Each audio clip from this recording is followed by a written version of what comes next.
ang pagbabago. Di matitigan ng iyong mga mata,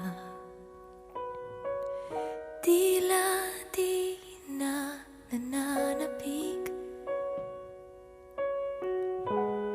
sa iyong yakap at halik. Sana'y malaman mo, hindi sinasadya, kung ang nais ko ay maging malaya. Di